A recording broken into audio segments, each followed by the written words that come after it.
Excitement का level थोड़ा ज्यादा कर दिया है तो मैं बैलेंस करने के लिए आया हूँ यहाँ पे। अच्छा लग रहा है सबको, स्पेशली जो पहली बार इस हॉल में आए हैं हमारे मेहमान, उनको शायद अच्छा लग रहा होगा। उनसे मैं कुछ खास बातचीत करूंगा अभी, और उसके बाद में हम लोग एक छोटा सा ब्रेक करेंगे, और उसके बाद में इस बिजनेस में जो अचीवमेंट्स आपको यहाँ पे दिखाई गई अभी, ये सारे के सारे असली थे।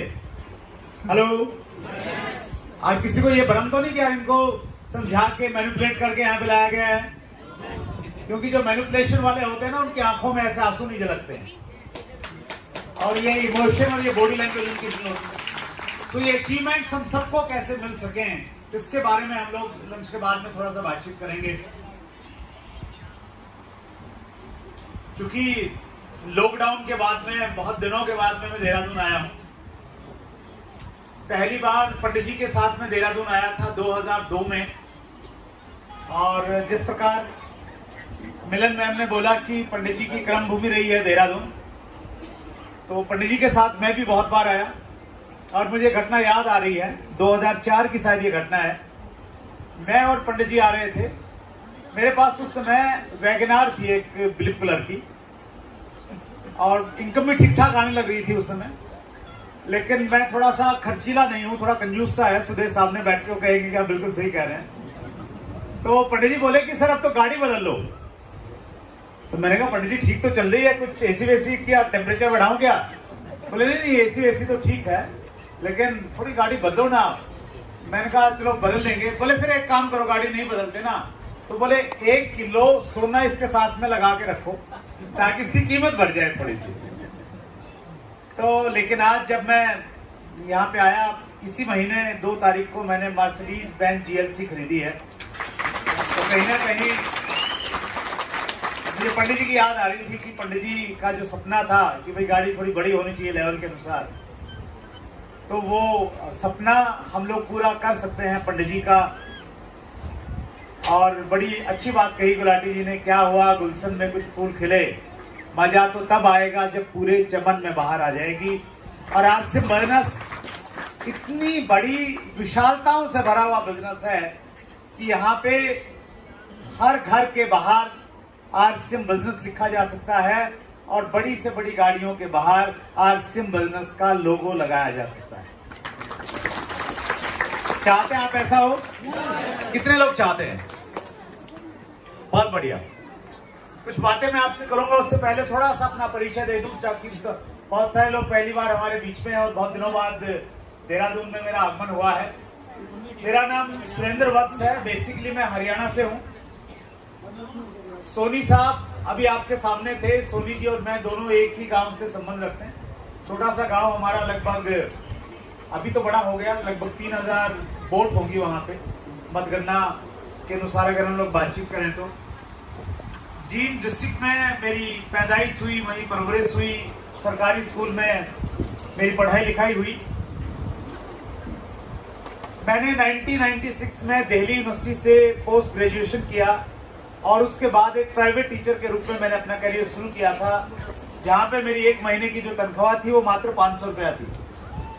और 1 साल नौकरी करने के बाद में एक बात मेरी समझ में बहुत अच्छे से आ गई थी, अगर मैंने अपने सपने पूरे करने हैं तो नौकरी से मेरे सपने पूरे नहीं हो सकते, मुझे बिजनेस करना पड़ेगा। लेकिन समस्या ये थी, बिजनेस की कोई बैकग्राउंड नहीं थी, परिवार में कभी किसी ने बिजनेस नहीं किया था, लेकिन इच्छा थी कुछ बड़ा करने की। मैंने डिसीजन लिया कि मैं गांव से शहर जाऊंगा, और मैं शहर में गया अपने मामा जी के पास में। वो कॉन्ट्रैक्टर थे, ठेकेदार थे, उनके साथ में कुछ दिनों तक मैंने उनके साथ में काम किया। और उसके बाद केबल टीवी का बिजनेस मुझे बहुत अच्छा लगा। रावत जी भी आपके सामने थे, न्यू स्टार पर्ल के रूप में, वो केबल टीवी के बिजनेस से थे कहीं ना कहीं वो भी। सो मैं भी केबल टीवी के बिजनेस में था, और उस समय मैंने बहुत मेहनत की केबल टीवी के बिजनेस में भी, क्योंकि कुछ करने की इच्छा थी, सपने थे, उनको पूरा करना चाहता था। केबल टीवी के बिजनेस में मुझे 2 बड़े इश्यू थे मेरे सामने। पहला एक इश्यू ये था कि वहां पे मुझे टाइम नहीं मिलता था, टाइम फ्रीडम नहीं था बिल्कुल भी। क्योंकि 24 घंटे काम करना पड़ता था। रात में भी किसी का अगर केबल खराब हो गया तो भी लोग घर के दरवाजे पे आके घंटी बजाते थे कि भैया अभी ठीक करो। दूसरी उसमें समस्या ये थी कि वहां पे लोग मुझे मेरे नाम से कम बुलाते थे, मुझे केबल वाला ये कह के बहुत बुलाते थे। और स्पेशली जब मैं जा रहा होता था ना, पीछे से आवाज आती थी, केबल वाले सुनना। क्योंकि जिस एरिया में मेरे केबल के कनेक्शन थे वो जींद शहर का सबसे पॉश एरिया था, सबसे रईस लोग वहां पे रहते थे। और दुनिया में कोई भी व्यक्ति कोई भी काम करे वो ये जरूर चाहेगा कि उसको सम्मान के साथ में बुलाया जाए, उसके नाम से उसको पुकारा जाए। और मुंशी प्रेमचंद जी ने इसी बात को लिखा है कि मानव की अभिलाषा है कि उसका नाम सफेद कागज पे काले अक्षरों में लिखा जाए और दुनिया उसको पढ़े। तो ये हम सब की कहीं ना कहीं इच्छा है कि हमें रिकॉग्निशन मिले, हमें मान सम्मान मिले। तो वो मेरा एक बड़ा पेन पॉइंट था केबल टीवी के बिजनेस में कि लोग मुझे केबल वाला कहते थे। और इन्हीं दो समस्याओं की वजह से मैं और कोई काम तलाशता रहा साथ के साथ में कि कोई दूसरा काम मुझे करना है जहां पैसा हो और पैसे के साथ में टाइम फ्रीडम हो और रिकॉग्निशन मिले, मान सम्मान मिले। और हमने वो कहानी सुनी होगी अंग्रेजी में, याद भी की होगी, रट्टा मारा होगा, once there was a crow, he was very thirsty, he went here in there in search of water. याद है कुछ को? उसका एक मोरल था लास्ट में, और उसका मोरल था where there is will there is way, जहां चाहत वहां राह। जब आपको चाहत होगी ना, सच्ची चाहत किसी भी चीज की, तो रास्ते अपने आप मिल जाते हैं। मेरे अंदर भी चाहत थी कि कुछ मैं बड़ा करूं, टाइम फ्रीडम भी हो, रिकॉग्निशन भी हो, सम्मान मिले, लेकिन पैसा भी हो। और उसी चाहत की वजह से मेरे एक दोस्त ने मुझे फोन किया, अपने घर पे बुलाया और मैं आरसीएम बिजनेस की एक होम मीटिंग में गया। 4 लोग थे हम टोटल वहां पे। और वहां पहली बार मेरी जिंदगी में ये 3 शब्द आए, RCM, जिनकी फुल फॉर्म शुरुआत में ही प्लान में कविता जी ने आपको बताई, राइट कॉन्सेप्ट मार्केटिंग। और इन 3 शब्दों में दोस्तों इतनी ताकत है कि अगर आपने इन 3 शब्दों में श्रद्धा रखी, विश्वास रखा, तो ये 3 शब्द आपकी पूरी जिंदगी को बदल के रख सकते हैं। आज आप कहां पे हैं, आपके पास इनकम क्या है, कौन सी गाड़ी है, सुख सुविधाएं की कितनी चीजें हैं, लोग आपको किस रूप में जानते हैं और किस रूप में बुलाते हैं, कतई फर्क नहीं पड़ता। अगर आपने विश्वास किया, श्रद्धा रखते ना जैसे हम लोग किसी भी चीज पे, उस श्रद्धा के साथ में, उस विश्वास के साथ में अगर आपने आरसीएम बिजनेस को लिया तो ये जिंदगी बदल सकता है। मैंने भी आरसीएम बिजनेस में मैंने ज्वाइन किया उस होम मीटिंग के बाद में, लेकिन मेरा विश्वास था, मेरी श्रद्धा थी आरसीएम के ऊपर में, वो तुरंत पैदा नहीं हुई। 3 महीने के बाद मैं इस प्रकार के प्रोग्राम में आया, जैसे प्रोग्राम में आज आप बैठे हैं। ये थोड़ा बेटर हॉल है, एसी वेसी चल रहे हैं, बढ़िया फर्स्ट क्लास कंफर्टेबल चेयर आपके पास में है, लेकिन ऐसा माहौल तो नहीं था। लेकिन हाँ, कुछ लोग स्टेज पे आए थे, उन्होंने अपनी इनकम के बारे में बताया। आज हमने इनकम की ज्यादा बातचीत नहीं की यहाँ पे। जो लोग स्टेज पे आए उनका रिकॉग्निशन, उनका लेवल आपने देखा। उन लोगों को देखने के बाद में पहली बार मुझे ऐसा लगा कि मुझे आरसीएम बिजनेस करना चाहिए। यहां कुछ घंटी सी बजी कि यस, मुझे करना चाहिए, एक बात। और दूसरी कि जब ये लोग कर रहे हैं और ये कामयाब हो रहे हैं, पैसा कमा रहे हैं, तो मैं भी कमा सकता हूं। 2 चीजें, और वो 2 चीज अगर आपको समझ में आ गई ना पहली मीटिंग में, पहली चीज ये कि मुझे इसे करना चाहिए, और दूसरी चीज ये, जब ये लोग कर रहे हैं तो मैं भी कर सकता हूं। तो मुझे लग रहा है कि पहली मीटिंग का सबसे बड़ी चीज आप लेके जा सकते हैं। और वो चीज मेरी समझ में आ गई उसी दिन, उसी मीटिंग में कि यस, मुझे इसे करना चाहिए। और उसके बाद में उतार चढ़ाव आते हैं, पार्ट है इस बिजनेस का, जिंदगी का हिस्सा है एक्चुअली। कोई भी काम कर लें आप, छोटी सी पान की दुकान करें, सब कुछ सही होने वाला है क्या? समस्याएं तो आएंगी ना सर। छोटी सी नौकरी कर लें, समस्याएं आएंगी, हर जगह आएंगी। तो यहां पे भी उनको हम समस्याएं कह सकते हैं, उनको चैलेंजेस कह सकते हैं, उनको कोई भी नाम हम लोग दे सकते हैं। वो मेरे सामने भी रहे, उतार चढ़ाव आए। कई बार लोगों ने बड़ी स्पीड के साथ लोग ज्वाइन करते थे, ऐसा लगता था कि रॉयल्टी 2 महीने में पक्का। और कई बार ये होता था कि जो जुड़ रहे थे वो छोड़ के किसी दूसरी कंपनी में चले जाते या घर बैठ जाते, तो फिर लगता था यार बात नहीं बनेगी। लेकिन consistency is the key for success. लगातार प्रयास सफलता की कुंजी है। और उसी लगातार प्रयास का परिणाम रहा कि मैं भी आरसीएम बर्नर्स का रॉयल्टी चीवर बना, मुझे भी टेक्निकल का लेवल मिला, और चलते चलते आरसीएम बर्नर्स की डायमंड की पिन मेरे पास में आ गई और मैं डायमंड अचीवर के रूप में। कितने लोग हैं जो आरसीएम का डायमंड बनना चाहते हैं?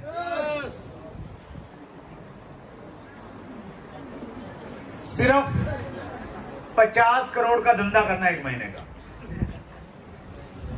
हेलो, कितने का करना है? पीछे भाई साहब बोल रहे हैं कि सर 10,000 पूरा नहीं हो रहा, लेवल छूट जाता है। आप 50 करोड़ की बात करते हैं। जब हम अकेले काम करते हैं ना तो 50,000 बड़ा, 10,000 मुश्किल हो जाता है। यस और नो? लेकिन जब टीम काम करती है मिलके तो 50 करोड़ चुटकियों में होने लग जाता है। ये इस बिजनेस की ताकत है।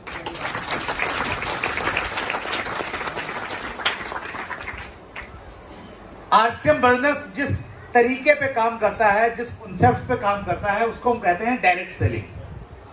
क्या कहते हैं sir? Direct selling. Direct selling का मतलब यह हुआ कि कंपनी से प्रोडक्ट डायरेक्टली हमारे पास में आता है और हमें अधिकार है कि हम उस प्रोडक्ट को आगे सेल कर सकते हैं कंजम्पशन के साथ में, और हम आगे नेटवर्क भी बना सकते हैं। ये जो कॉन्सेप्ट है डायरेक्ट सेलिंग का कॉन्सेप्ट, इसकी शुरुआत अमेरिका में मानी जाती है 1959 में। 1959 में अमेरिका में पहली बार किसी के दिमाग में ये ख्याल आया कि ये जो परंपरागत हमारा तरीका है, जो प्लान में आपको दिखाया गया था, जिसमें होलसेलर है, डिस्ट्रीब्यूटर्स हैं, C&F है, विज्ञापन के खर्चे हैं, इस खर्चे को बचा के और सीधा अगर प्रोडक्ट कंज्यूमर को दे दिया जाए तो ये पैसा बच सकता है, और उसको अधिकार दे दिया जाए कि आप आगे नेटवर्क बना सकते हैं और वो पैसों लोगों में बांटा जाए, तो ये एक नया तरीका हो सकता है। ये पहली बार किसी के दिमाग में कब आया सर? 1959 में। 1959। कितने साल हो गए आज? लगभग 60 साल। 60 साल से ज्यादा का समय हो गया जब पहली बार ये किसी के दिमाग में आया। और कोई भी चीज जब आती है, पहली बार आती है, कौन लोग उसे लेके आते हैं? वो लोग लेके आते हैं जो विजनरी होते हैं। कौन लोग होते हैं सर? विजनरी लोग। विजनरी। विजनरी को हम हिंदी में बोलते हैं दूरदृष्टि वाले लोग, दूरदृष्टा, दूरदर्शी, जिनको बहुत आगे का दिखाई देता है। आम आदमी को आगे का दिखाई नहीं देता। उनको आप आरसीएम की बातचीत कीजिए, उनको समझ में आएगा क्या? नहीं आएगा। उनको एक चीज समझ में आएगी, अगर आप कहेंगे कि चाचा जी मैं एक दुकान ले लेता हूं भाड़े पे, 2 लाख रुपए का किराने का सामान रख लेता हूं, चलेगी या नहीं चलेगी? तो कहेंगे कि हाँ चल सकती है। लेकिन आरसीएम करूं समझ में आएगा क्या? नहीं आता। ज्यादातर लोगों को नहीं आता।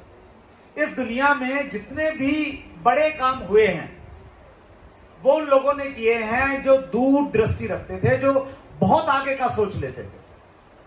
और आरसीएम बिजनेस में भी आपकी कामयाबी के लिए पहला गुण आपके अंदर जो होना चाहिए वो यही होना चाहिए कि आप विजनरी होने चाहिए। हम सारे के सारे लोग सामान्य लोग हैं। देहरादून में बड़ा फेमस स्कूल है दून। कोई पढ़ा है दून स्कूल से? हेलो? नहीं पढ़े। हम सामान्य से स्कूलों में पढ़े हैं, सामान्य से अध्यापकों ने हमें पढ़ाया है, सामान्य से हमारी बैकग्राउंड है, तो हमारे अंदर विजन हो ये जरूरी नहीं है। हेलो? लेकिन विजन ऐसी कोई चीज नहीं है कि वो हो नहीं सकता, वो हो सकता है। इस प्रकार के प्रोग्राम का आयोजन विशेषकर यही रहता है कि आपको थोड़ा सा दूर का दिखाई दे, दूर का दिखे आपको। कुछ विजनरी लोगों ने 1959 में अमेरिका में डायरेक्ट सेलिंग का कॉन्सेप्ट स्टार्ट किया, राइट सर? और जब भी कोई नई चीज आती है लोग उसका विरोध भी करते हैं और अच्छी चीज के साथ में बुरी चीजें भी ऑटोमेटिकली पैदा हो जाती है। प्रकृति का नियम है, अगर आप फसल बोएंगे, आपने धान लगाया, क्या लगाया सर? धान लगाया, तो क्या खेत में सिर्फ धान ही उगेगा? घास फूस भी पैदा होगा, खरपतवार पैदा होगी, वो होगी, बाय डिफॉल्ट पैदा होगी, क्योंकि ये प्रकृति है, ये नेचर है। अच्छी चीज के साथ में बुरी चीजें पैदा होती हैं। तो अमेरिका में भी ऐसा हुआ, 1959 में डायरेक्ट सेलिंग वहां शुरू हुआ, उसके बाद में वहां मनी सर्कुलेशन की कुछ कंपनियां स्टार्ट हुई और एक ऐसी सिचुएशन आई, एक बार अमेरिका में डायरेक्ट सेलिंग की काम करने वाली सारी कंपनियों को बंद कर दिया गया।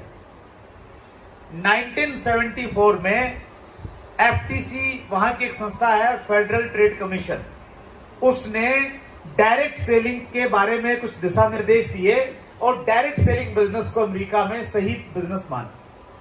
तो उसके बाद में धीरे धीरे डायरेक्ट सेलिंग का कारोबार यूरोप में बढ़ा और 1990 के बाद में डायरेक्ट सेलिंग की शुरुआत हमारे देश में हुई।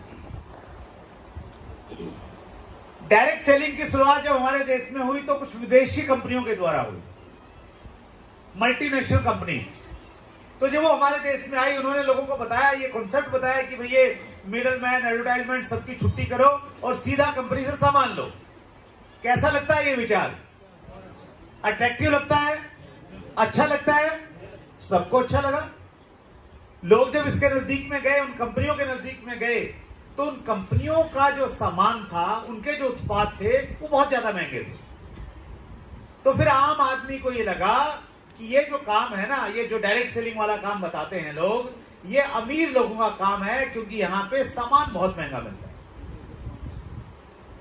और हमारे देश में एक धारणा बन गई कि डायरेक्ट सेलिंग मतलब अमीर लोगों का काम।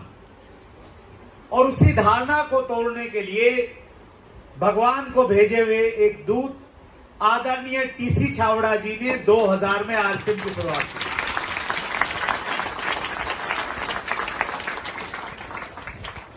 आरसीएम बिजनेस को ये श्रेय जाता है कि आरसीएम बिजनेस ने डायरेक्ट सेलिंग को इंडियन रूप में आरसीएम लेके आई। कि डायरेक्ट सेलिंग की असली परिभाषा ये है कि आपको बाजार में जो सामान मिलता है उसी कीमत का या उससे कम कीमत का सामान बहुत अच्छी क्वालिटी में दिया जाए, और जो लोग इस व्यवस्था से जुड़े उनको अच्छा खासा मुनाफा भी बाद में दे दिया जाए। तो आरसीएम बिजनेस की शुरुआत हुई 2000 में, और हम सब लोग आरसीएम बिजनेस की उस यात्रा का हिस्सा हैं। जिस दिन मैंने आरसीएम बिजनेस को ज्वाइन किया, या जिस महीने मैंने आरसीएम को ज्वाइन किया, दैट मंथ वाज फरवरी 2001। उस महीने में बहुत सारे लोगों ने आरसीएम को ज्वाइन किया था। हेलो? और जिस महीने आपने ज्वाइन किया, उस महीने बहुत सारे लोगों ने ज्वाइन किया। लेकिन उनमें से ज्यादातर लोगों ने जो मेरे साथ ज्वाइन हुए थे या आपके साथ जो ज्वाइन हुए हैं या होंगे, उन्होंने आरसीएम बिजनेस को एक सामान्य घटना माना। लेकिन मैंने फरवरी 2001 में आरसीएम को एक बहुत बड़ी अपॉर्चुनिटी के रूप में देखा, और मैंने ये माना कि मेरी जिंदगी में ऊपर वाले ने एक मौका दिया है कुछ कर दिखाने का, और उसी अवसर के रूप में मैं इसको लेके चला, और परिणाम आज आप सबके सामने है। मैं आपके सामने एक डायमंड लेवल के रूप में, डायमंड अचीवर के रूप में खड़ा हूं। तो मैं आप सबको यहां पे ये कहना चाहता हूं कि आज आपके सामने आरसीएम है, आप इसको किस रूप में देखते हैं, बहुत सारा फर्क इस चीज से पड़ेगा। हेलो? अगर आप इस रूप में देखते हैं, किसी ने बुलाया, आपने समझा, आप यहां पे आ गए, आपने ज्वाइन किया, तो फिर बहुत ज्यादा फर्क पड़ने वाला नहीं है, क्योंकि आरसीएम बिजनेस में अब तक करोड़ों लोग जुड़ चुके हैं। हेलो? कितने लोग जुड़ चुके हैं सर? करोड़ों लोग जुड़ चुके हैं। हजारों लोग ही हैं जो आरसीएम बिजनेस में टेक्निकल के लेवल पे हैं। वो हजारों लोग क्या है, उनमें अंतर क्या है? उनमें ये अंतर, ये जो हजारों लोग हैं, ये विजनरी लोग थे, इनको इसे एक अवसर के रूप में इन सब लोगों ने माना। Right sir?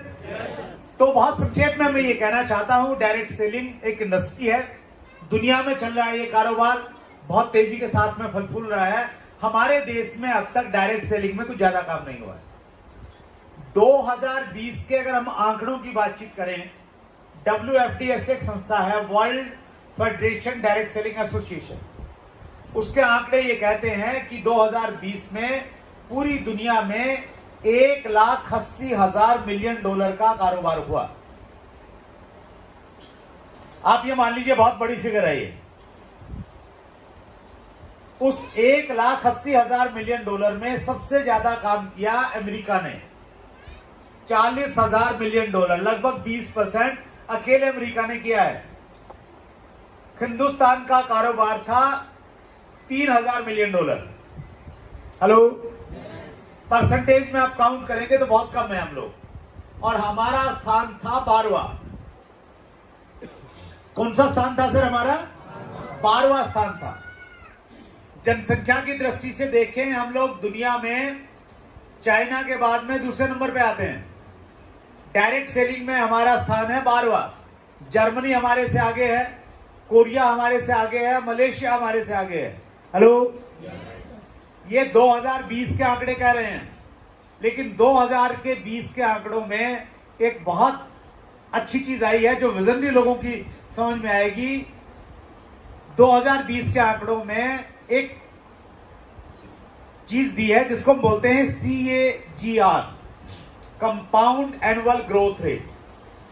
3 साल में कौन से देश ने किस स्पीड के साथ में ग्रो किया है वो आंकड़ों में दिखाया गया है, और उसके अनुसार अमेरिका जो ग्रो किया है, अमेरिका ने वो 4.8% से ग्रो किया है।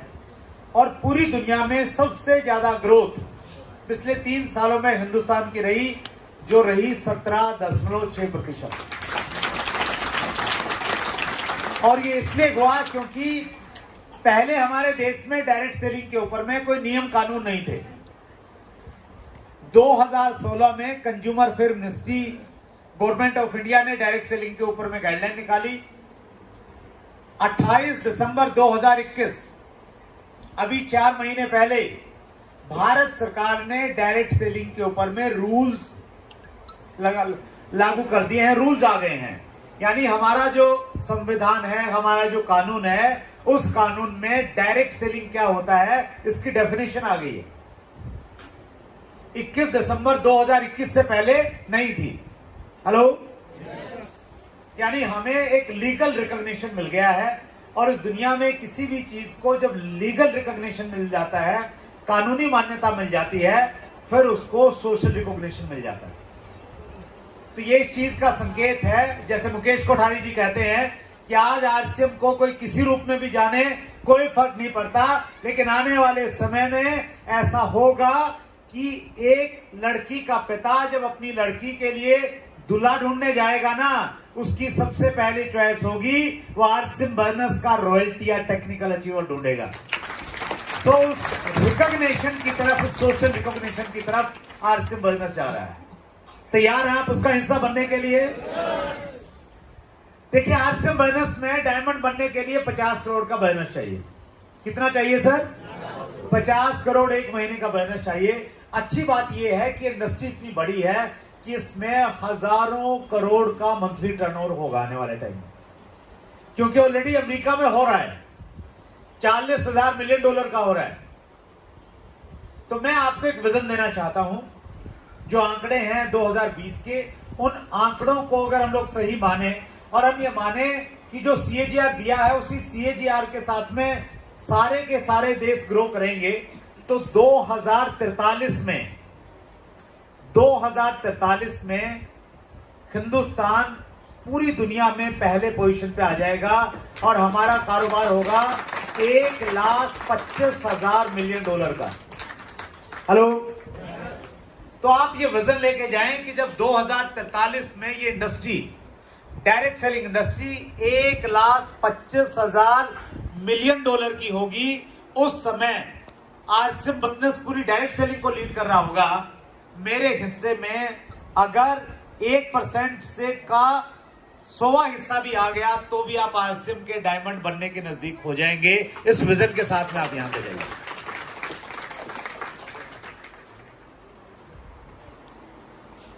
बदलाव प्रकृति का नियम है।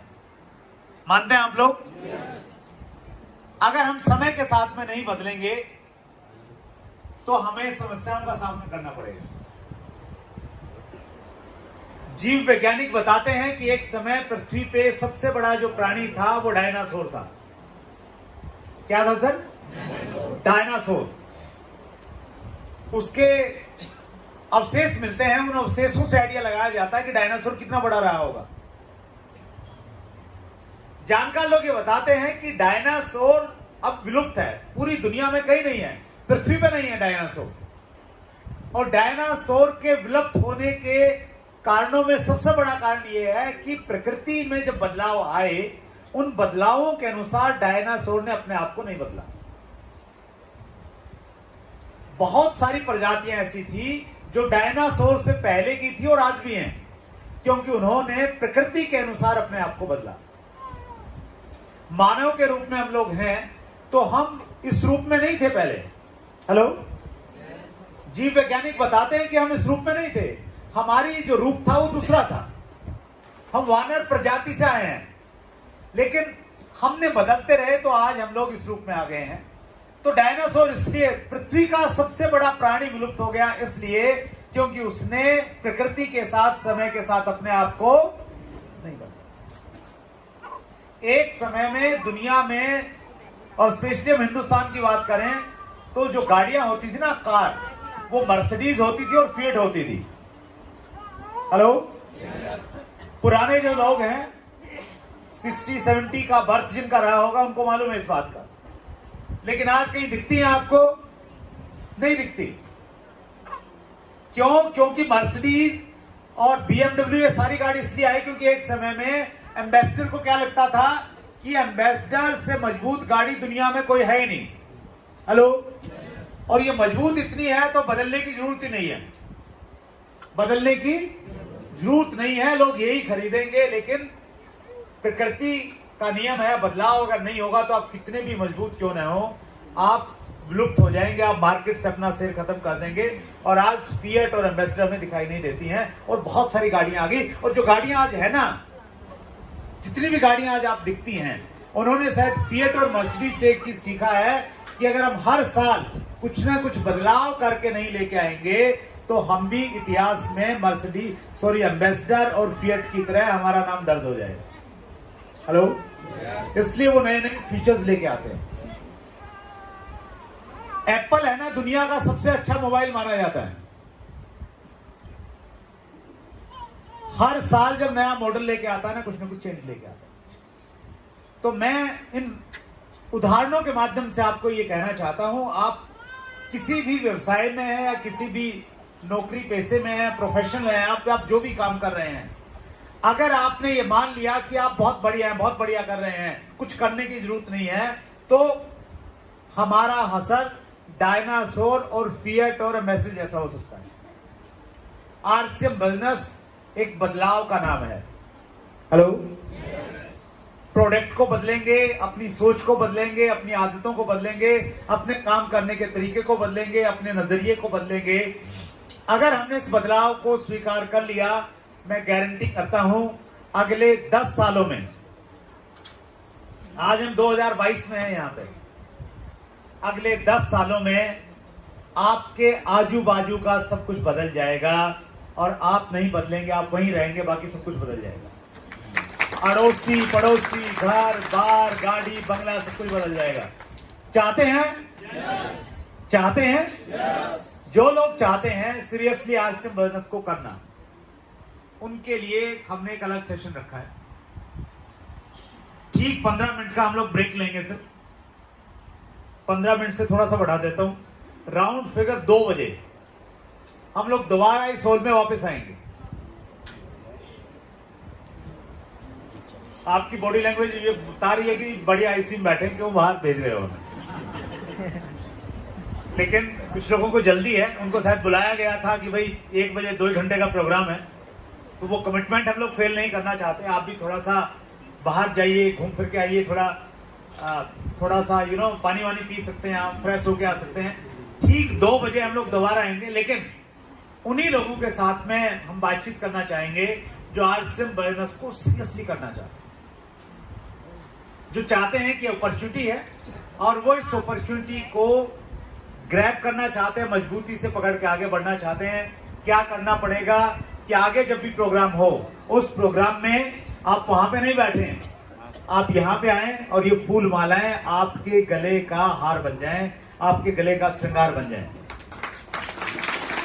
तो ऐसे जितने भी साथी हैं वो 15 मिनट के बाद में दोबारा आएंगे, लेकिन उससे पहले मैं सुदेश दीवान जी को बुलाना चाहता हूं। दीवान जी आइए आप यहाँ पे। ये आयोजन हमें बहुत अच्छा लग रहा है, फूल मालाएं, सारी व्यवस्थाएं बढ़िया, गलीचा वलीचा यहाँ पे बिछा हुआ है, सब एसी वेसी सब स्मूथ है, लेकिन इसके पीछे बहुत सारी टीम है।